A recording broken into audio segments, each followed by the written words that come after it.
It's what you call Freedom Day, an exciting moment in the life of many Africans, specifically Kenyans. 58 years ago from today, yes, it was the moment Kenyans got that big freedom, big break from the Germans and the Britons. And ever since, Kenyans have always come together from across the world to celebrate what they call the Madaraka Day, a day of freedom. And as Africans, one African is every African. So we dig deep and actually come together with all Kenyans and have a fantastic celebration. That's what we'll be doing today on The Square. Welcome, I'm Sulai, and of course, a whole lot to learn about Madaraka Day. Come with me.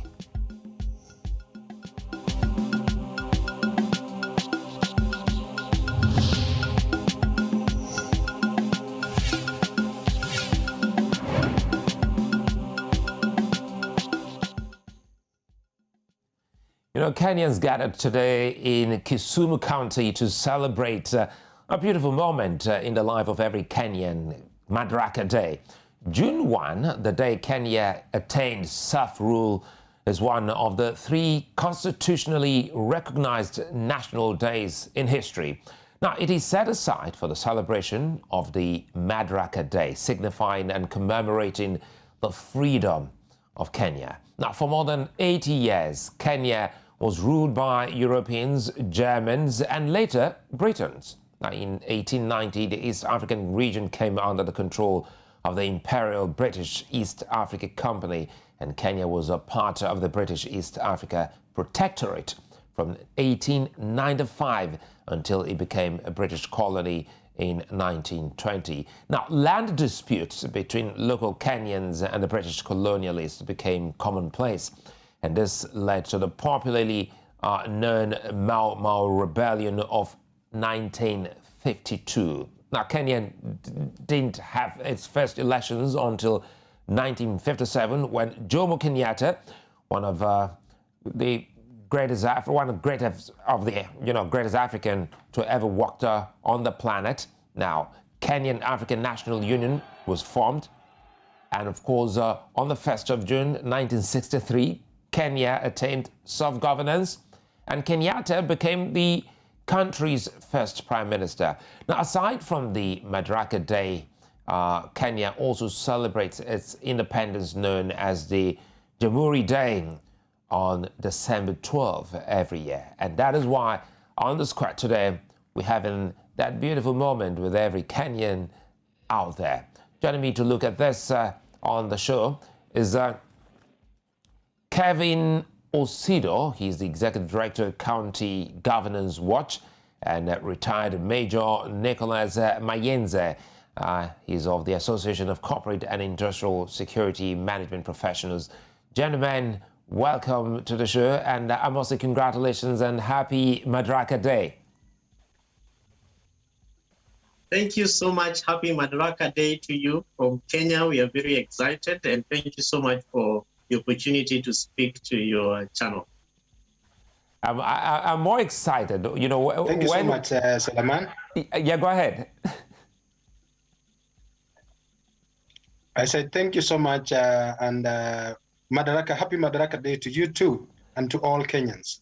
Thank you very much. Once it's about freedom, everyone must be, a happier being. We all love, that word freedom, irrespective of that argument about freedom and determinism. But freedom is actually sweet, and we've seen what freedom has done for the continent to a large extent. And in this case, we're looking at Kenya.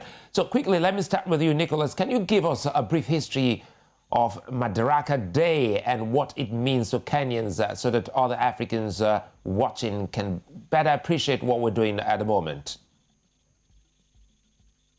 Thank you so much, Salaman. I need to tell you, Madaraka is a Swahili word. It simply means power, authority, responsibility, or governance.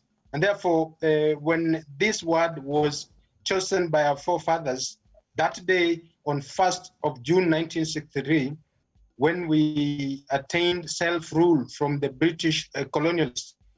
We got that, and we have celebrated the day every year on 1st of June. First of all, to commemorate that day. Second, to look back at our heroes who played an important role in struggle for independence, and further look at the future of Kenya. So therefore, this is a day that we are really happy to have to celebrate. And a few years ago, the Madaraka Day celebrations used to be held in Nairobi only, Nairobi county. But from 2016, it has now gone down to the grassroots. It started with Nakuru County, went to other counties, Machakos. Now we are in Kisumu County, and we are very happy that it's now spreading across Kenya. And therefore, like internal self-rule, now we are coming together as a cohesive nation when it spreads down to the grassroots. Thank you. Well, Kevin, let me bring you here. Listening to Nicholas, what readily comes to mind is what has happened in Nigeria. Talking about what some states in Nigeria's southwestern region started by, doing, calling it Democracy Day, June 12, which marked the election that was annulled in 1993.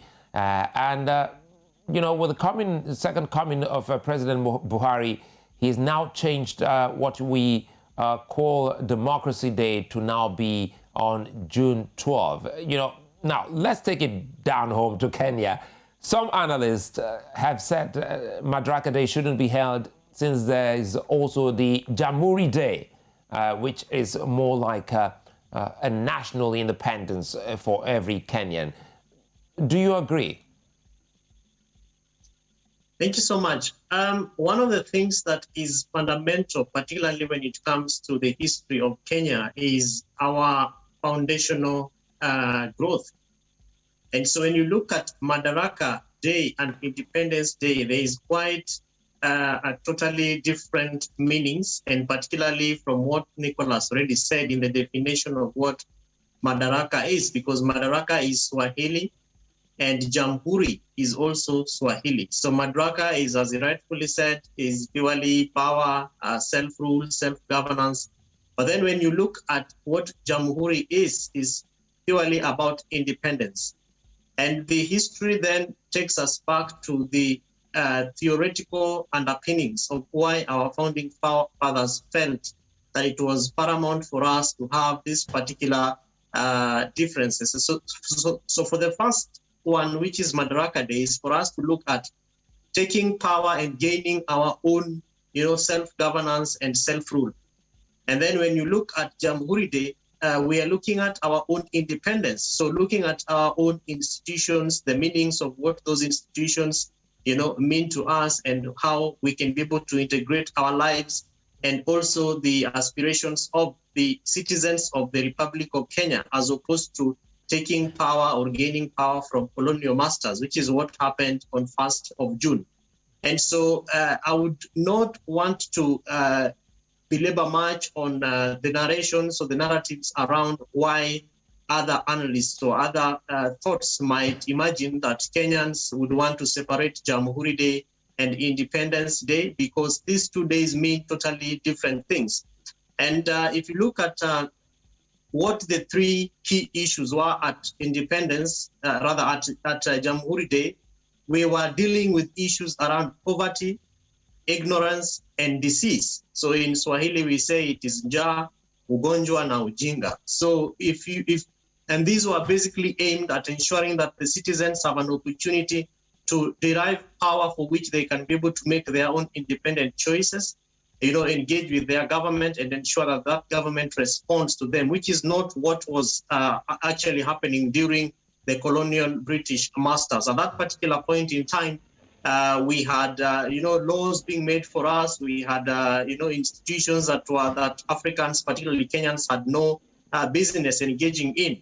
But now Jamhuri Day has given us that opportunity to put in place our own institutions and our own governance mechanisms and structures. And so, in my view, the two holidays, or the two different Jamhuri Day and Madaraka Day, mean totally different things for us as Kenyans.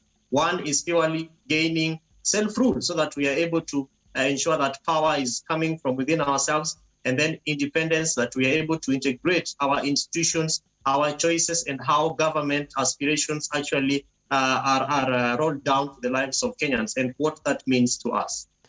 You know, Major Nicholas, I'll come back to Major Nicholas to tell us his experience in the military on parade grounds like this, because I've been able to see pictures coming from Kenya where the president, inspected a guard of honor and so many other beautiful things we've seen. But before we get to that aspect, Major Nicholas, let's speak more on what you highlighted, and that's taking the celebrations from one county to another, and it's been expanded. That may have worked so far since 2015, executive order on rotational hosting of Madaraka Day. Do you think the message of unity is getting clearer, to the locals? Yes. To note that when these celebrations were concentrated in Nairobi, then the rest were seeing it like just a show on TV. But now, one important thing, like my brother Kevin said, that Madaraka Day denotes that this is when we took self-governance, and there were three aspects, like you said: eradicate disease, economic growth, and this other issue, economic growth, eradicate disease, and education. Now, these are developments that are supposed to occur across the country. When this celebration is concentrated in Nairobi, you see the surrounding the days before the celebration. There are so many road networks, activities, cleaning, all that. So when it is taken down to the counties, then you will see that more development goes to the grassroots in terms of the preparations, albeit in a small way, as much as the counties have their own mandate to ensure development and the infrastructure and everything is done in the counties. But in a small way, prior to the exact day, like today, so much preparation goes into this, and that is very important, and it creates a cohesive and a united nation, because everybody sees that we can do this together. We can also celebrate. The president and the leadership can come to the grassroots, and we enjoy the celebration of our self-rule since 1963. So I think it is important. No doubt, one of the beauties of Madaraka Day that many Africans have been talking about is what you have highlighted, Nicholas, unity, bringing people across political divide together, something that every other African can pick, from. Kevin, now stretching that, there was a handshake between the opposition leader and former Prime Minister Raila Odinga and President Uhuru Kenyatta. Now, what does this mean to Kenyan politics, or is it just any other handshake? Now, the handshake that happened in March 2018 between the former Prime Minister Raila Odinga and our President, Excellency Uhuru Kenyatta, is not just like any other handshake. And remember that before the handshake, before this particular handshake, we have had other handshakes in the previous past. For instance, in 2007, 2008, between the former Prime Minister Raila Odinga and also President Emilio Mwai Kibaki. And we can be able to derive different lessons that were learned from that particular handshake, because then it was called the Golden Handshake, which brought in what was called the National Accord and Reconciliation for Dialogue. And that is purely what brought in what Kenya had, which was called 50-50 government. And we had Raila Odinga being the Prime Minister, and then Mwai Kibaki being the president of the day. And that particular handshake also was not honored, because in between, halfway of that particular governance, we had the then Prime Minister walking out with certain members who included the current Deputy President, William Ruto, who was a then Minister for Agriculture. And that then took us through all the way to the clamor for the Constitution of Kenya 2010. And we saw the yes side and the no side, which were also led by the former Prime Minister for the yes side, and initially for the no side, and then later for the yes side. And the current president were together with the then Prime Minister in the no, and then later he became he crossed over to support the no side, which was basically against this particular constitution. So in between, before March 2018, a lot of lessons have been learned. Now, if you look at the reasoning behind this particular handshake and why it is very, very important for the people of Kenya, is because it raised 9 key agenda issues. And these agenda issues are things that the two gentlemen, of course, with the people who work together with them, defined as Kenya's major challenges when it comes to governance and leadership, and also including what we are calling today Madaraka. And most of these are concerns that have continued to bedevil Kenya, particularly issues of inclusivity and inclusion. And so when you talk about politics around the handshake, one of the major concerns which this particular Building Bridges to Unity initiative, otherwise called the BBI or handshake, had wanted to cure was the issue around inclusion and inclusivity, because there are parts of this country, which is why the celebrations in Kisumu, in my view, sound very historic, because Kisumu, for instance, has been termed as one of Kenya's longest opposition, zones, that they do not necessarily.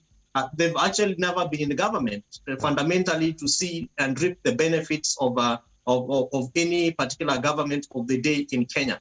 And that is why when the former Prime Minister Raila Odinga and the President Uhuru Kenyatta joined together and shook hands, it has made the political terrain very different, because right now we see inclusion. And if you look at some of the recommendations that were made on the BBI document, is purely to ensure that no one is left behind when it comes to power sharing, when it comes to governance, when it comes to leadership of this of the Republic of Kenya.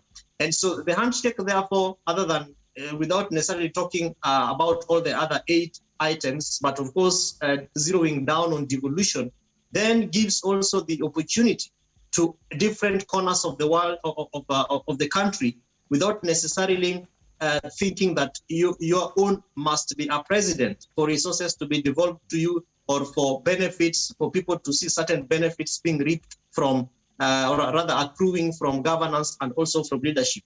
And so the BBI process of the handshake is aimed at ensuring that no one is left behind, and that people's voices are actually heard when it comes to governance and leadership, which is why in the process there was also the opportunity for citizens to make their recommendations to what was initially called the task force, and then later it became known as the steering committee, which then came up with what we today call the first amendment of the Kenya Constitution, the Constitution of Kenya 2010.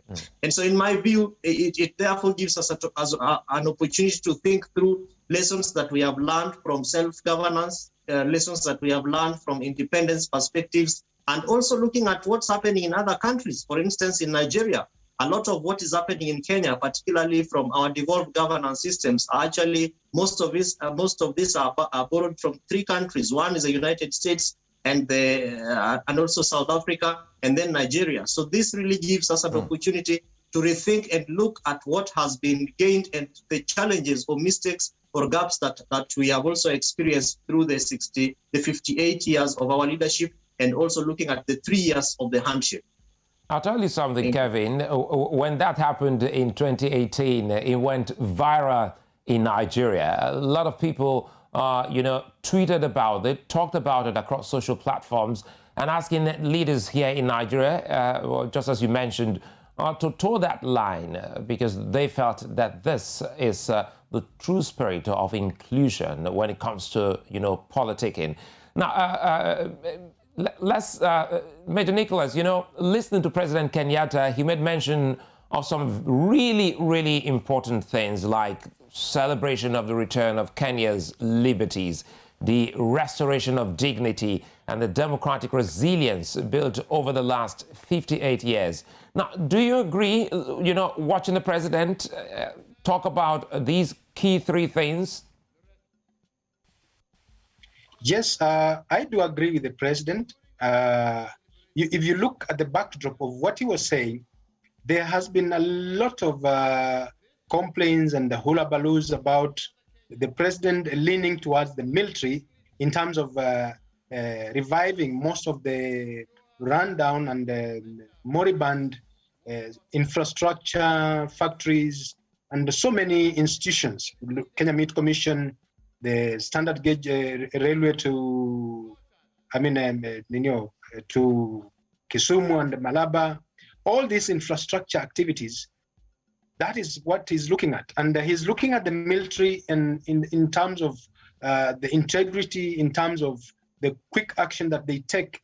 And therefore, the issue of reviving and revival of issues that had been let aside or looked upon differently, his aim is that. And further, he's also looking at his legacy, that the agenda 4, where he's looking at lots of things to ensure that when he leaves, then he leaves a legacy where Kenya has moved higher and not stagnated nor gone lower. So many people may think about this differently, but my view is that he's doing very well in terms of picking up these issues and ensuring that they are taken care of. As opposed to what people are saying that he's militarizing the country, my view is that the military officer follows orders, and they are not likely to become the political pawns, so to say, because they take orders, they do what they have been told. You've seen the revival of Kenya Meat Commission, you've seen the meter gauge railway from Nairobi to Nanyuki, you're seeing the port that was just opened in Kisumu. I mean, there are so many items. You see the Nairobi Metropolitan Services, and there are so many changes that are happening courtesy of the president leaning on the military. And therefore, what he said is really true, and we are going to see more changes just before he exits the scene as the President of the Republic of Kenya. Nicholas, before I go back to Kevin, let me stay with you, Nicholas. I wanted to get your personal experience while in the service, how it felt like as a military, as an army officer, being a part of this very great event in Kenya. I think Kevin and I and all the Africans would like to, gauge this excitement and this joy from the eye of an army officer. I tell you, my brother Kevin and Suleiman, this day is normally, you get a sense of deja vu, and really it's a very exciting day. And we say it in the military, immediately come out of there, you go back to the mess and enjoy that one glass of wine, and it's a very beautiful, the whole country is looking upon you, beautifully marching, and it's really, you can't explain its excitement beyond words. And looking at it, it also creates the unity that is supposed to be there in the military. We call it a unity of effort. And this leads to what we also call in the military esprit de corps, where all join together. And when you go to war, then you will do the same. Again, if you look at such celebrations, we are looking at the general national security. Because if the cohesion goes down to the grassroots, then the enjoyment, the excitement on the local scene, countrywide, makes the unity even more. So this gives a very nice sense of a well-being, and it's very exciting. And I really miss it. No doubt. We must also, at this point in time, thank the military, especially across the continent, and those in Kenya for joining, with the Kenyans and the president in fighting the bad guys, especially Al-Shabaab, quashing them before they could actually cause more devastation. Now, Kevin, trying to unearth some information about the Madaraka Day so that many Africans watching us can better understand. I'd like you to briefly, if you will, tell us more about the Kapenguria 6, as the president made a very strong note of respect towards them. Tell us, Kapenguria 6. So what Kapenguria 6 basically means is that these were the historic gentlemen, because actually there was no lady among the six, but of course ladies and women also played a very critical role, particularly during the Mao Mao. You had the Burundian president talking about the Mao Mao, and he said it means Muzungu arudi Ulaya, Mwafrika apate uhuru, which means let the white man go back to Europe so that the black African can gain independence or self-rule.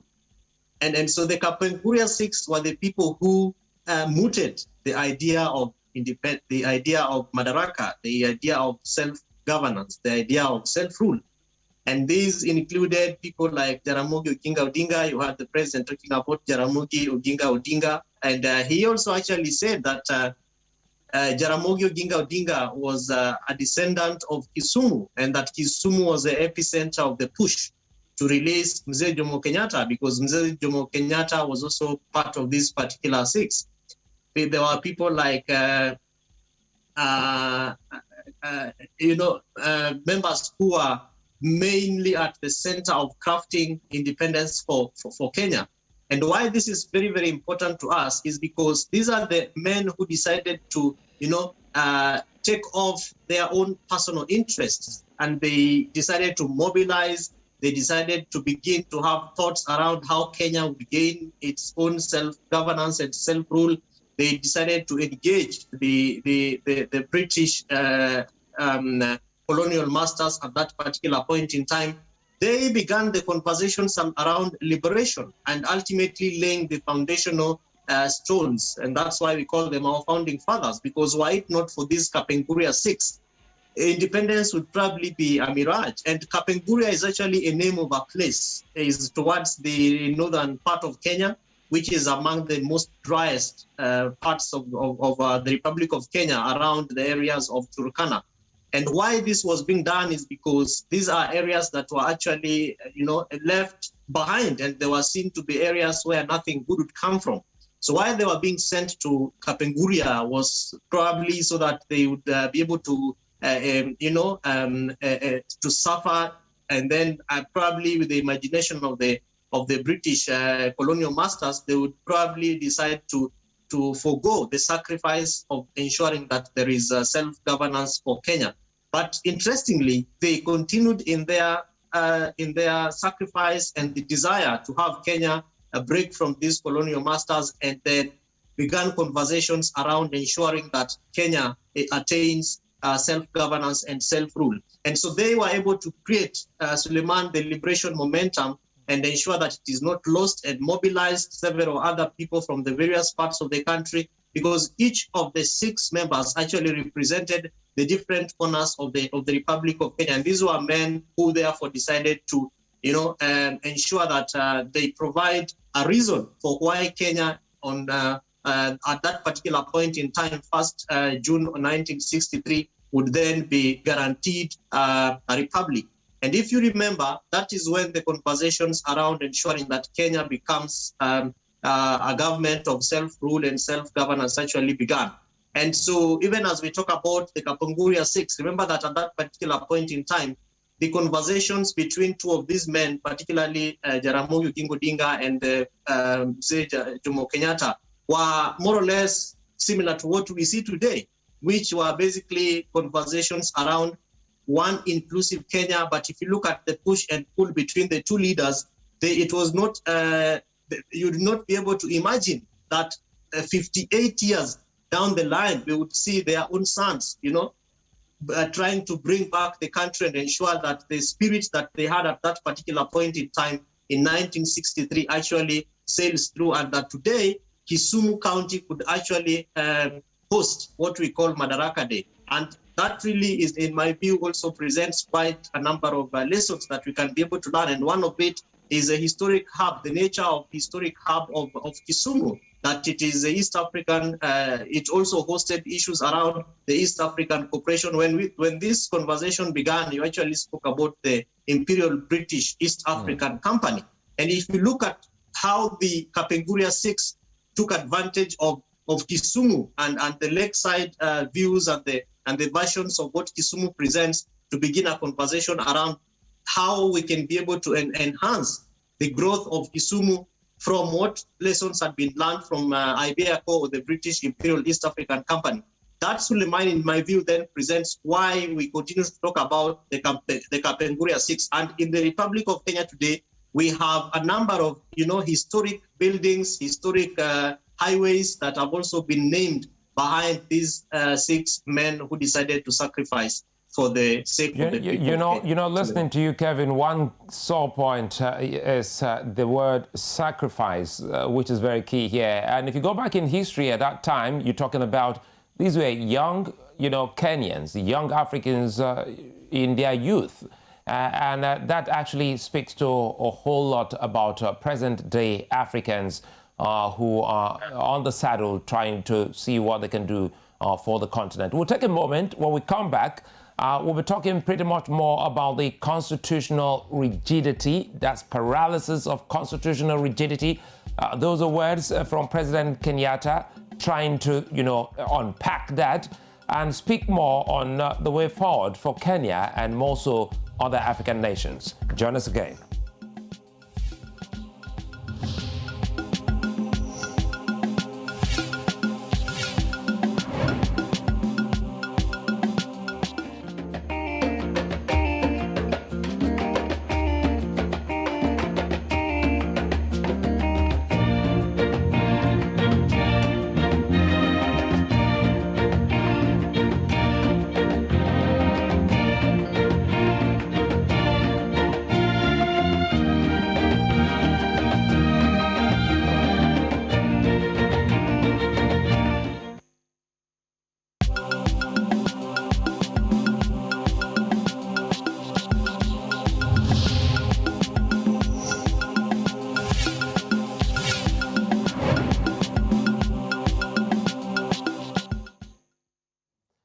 Well, tell me, who doesn't like freedom? Who doesn't like being free? Who doesn't like, stretching your hand of fellowship to your other, neighbor? And that's some of the key things many Africans have come to understand and learn about Madaraka Day, which is what we are joining, the millions of Kenyans to celebrate today on the square.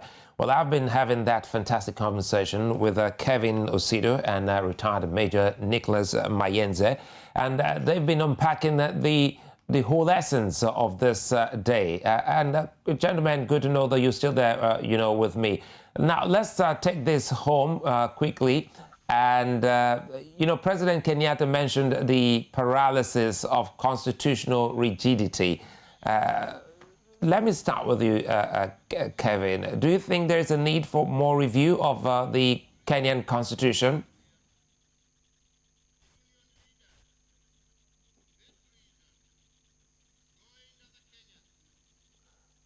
Well, looks like it's either, Kevin, maybe you have to unmute yourself because I know you're there, but we can't possibly hear you now.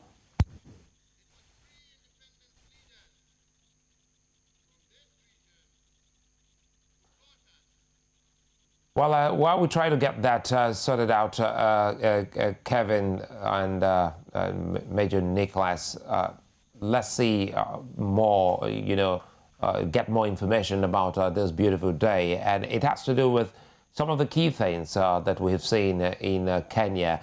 A day in history where all Kenyans are looking back to 1968, where, 58 rather, where many things like the freedom for self-rule, talking about what some have said about the previous times of Kenyans, which shouldn't be lost in relevance to their ethnicity. Kenyans are battling a much-needed freedom, and the consequence of their choices, as stated by the president, will help them get in a much-desired future for every Kenyan. And the Constitution is one of the key things dubbed as the turning point in the politics of that beautiful country.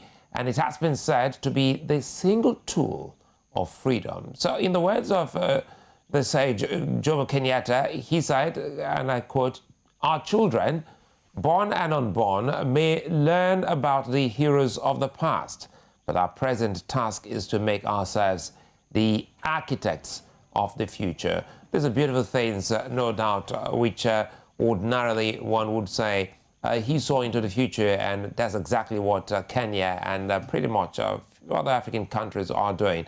I hope Kevin and Nicholas, you both should be back. If you are back, Suleiman, I am here. Yeah, beautiful. Kevin, I was asking about the Constitution, which the president has actually, mentioned and referred to as the paralysis of constitutional rigidity. And I'm asking if you think that there is any need for a review of the Kenyan Constitution at this point in time. Now, Suleiman, one of the things that really is a big concern is that there is never a right or a wrong time to review any constitution. I know that one of the things that is currently a challenge to Kenya and Kenyans is the fact that, one, there are people who are of the opinion that we have not actually implemented the Constitution of Kenya 2010. In fact, the organization that I serve with, and several other civil society organizations in Kenya undertook an audit of the implementation process of the Constitution of Kenya 2010. And a number of issues actually still remain unimplemented. And I am sure that because you seemingly are a very close follower of Kenyan politics, I've noticed that just before he left office, retired, former Chief Justice David Maraga actually issued an advisory to the president to dissolve parliament, terming it as an illegal house. And why that was happening was because we have not met the threshold of Schedule 5 of the Constitution of Kenya, which requires that the parliament is constitutionally constituted when it meets the 2/3 gender rule. And as we are right now, that has not been met. Number two are issues around timing, because you remember that the BBI process, which is referred to as the First Amendment of the Kenyan Constitution today, is actually happening at a point in time when we have issues around COVID-19, the global coronavirus, which has really devastated many nations, and Kenyans have really suffered about and around this particular virus. And so when you talk about priorities, what then is a priority has been a big conversation around whether it is the right time to amend or review the Constitution of Kenya. And then number three is the political conversations and narratives that are actually intertwined and interlinked with the issues around the Building Bridges Initiative. And this is particularly, you have a very abrasive deputy president who is overzealously ambitious to run for office. And in many of the BBI conversations, other than the two launches that have taken place at Bomas of Kenya, he has actually been a missing gentleman who has not been very clear around whether he is supporting or not supporting the BBI process, which is supposed to be seen as the First Amendment of the Constitution of Kenya 2010. Though the people around him have actually come out and clearly said they oppose the amendments. Now, why the president is concerned about this issue is because he is interested about leaving a legacy of unity. And this, in his view, and in the view of his brother Raila Odinga and others who support this particular process, are of the view that if we are able to ensure that we have proper constitutional and legal frameworks to put in place the 9 key agenda items. And remember that today, as we talk about the BBI process, the issues around the 9-point agenda have already been broken down into constitutional issues, so issues that require amendments by also looking at Articles 255, 255 and 256 and 257 of the Constitution of Kenya that talk about amendment issues. Then you talk about legal issues. Do we have proper laws, for example, to ensure that the Constitution is being implemented? So some of those gaps I've already mentioned. One of them is the 2/3 gender rule.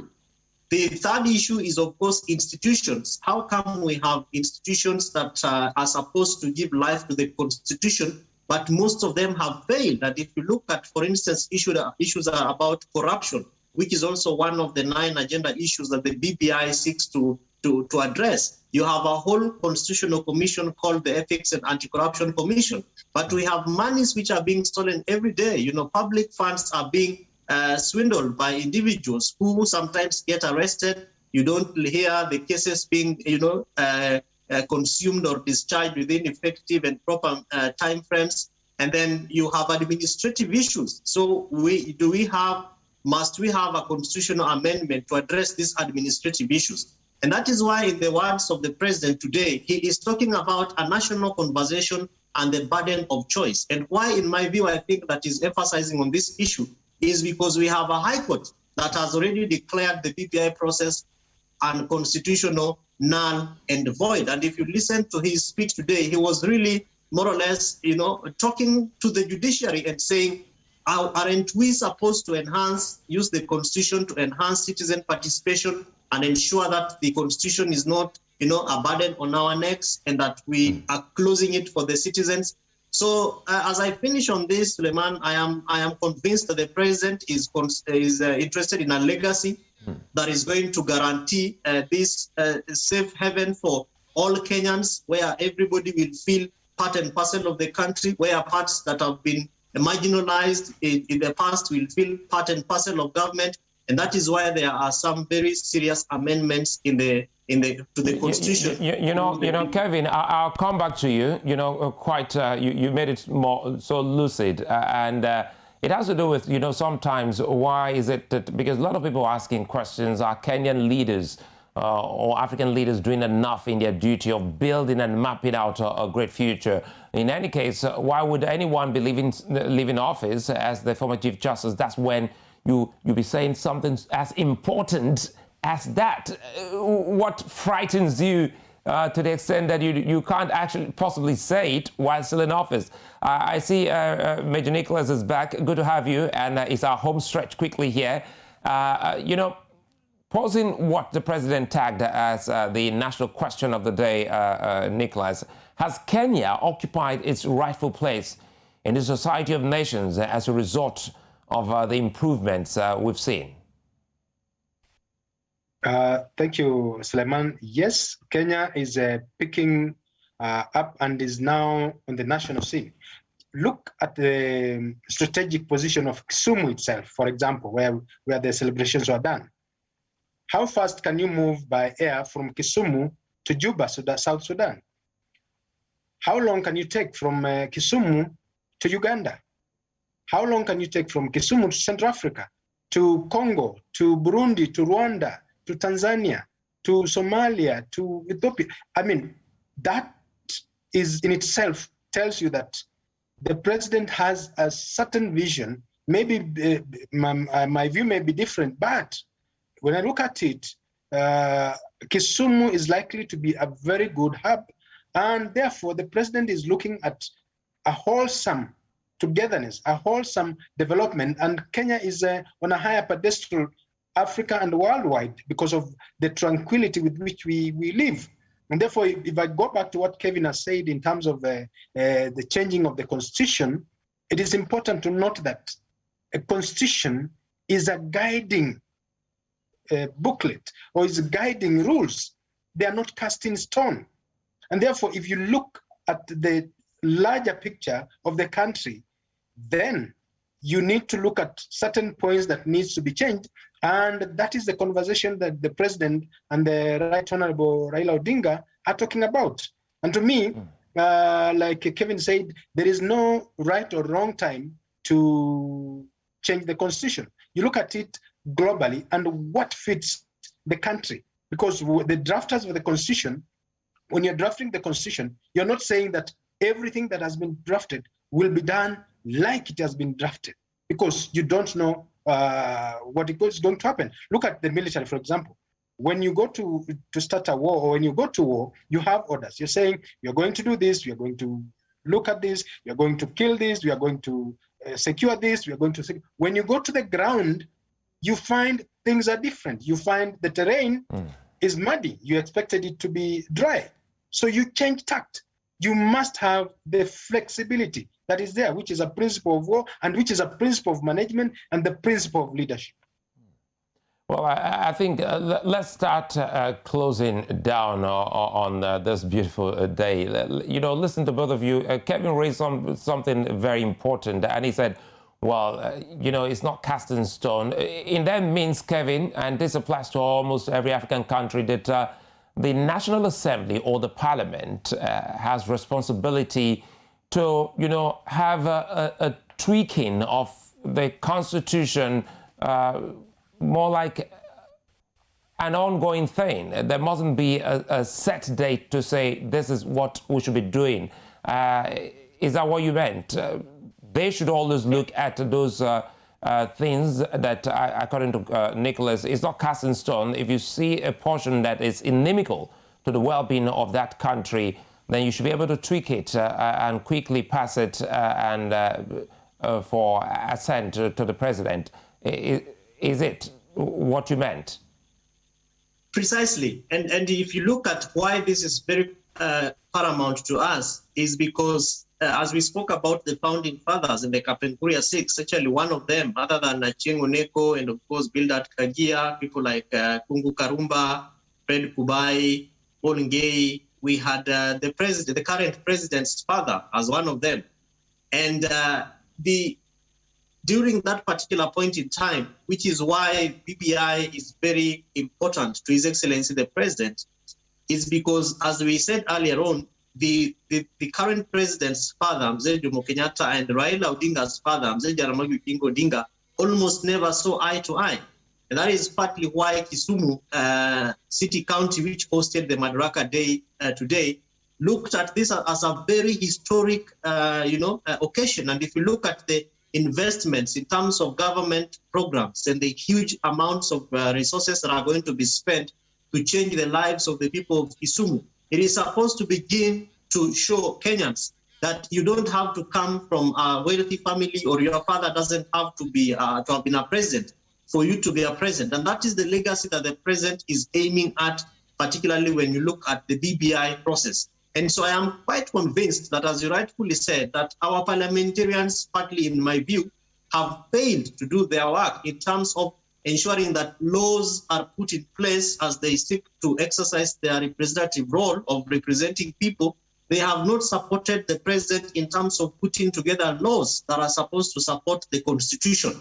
And that is why, for example, if you look at all the 9-point agenda items, there should have been laws that are in place to give them life so that they are effective. So the president is saying, we have sat down together with my brother Raila Odinga, and we have looked at what the issues are, and we have settled on these particular issues. And interestingly, Suleiman, if we do not achieve, my way of looking at it from the political context of Kenya, if the popular initiative, which is the BBI process, fails, because we already had the High Court judgment, now we have the Court of Appeal process is going on, and it might probably end at the Supreme Court if it is not discharged and executed at the Court of Appeal.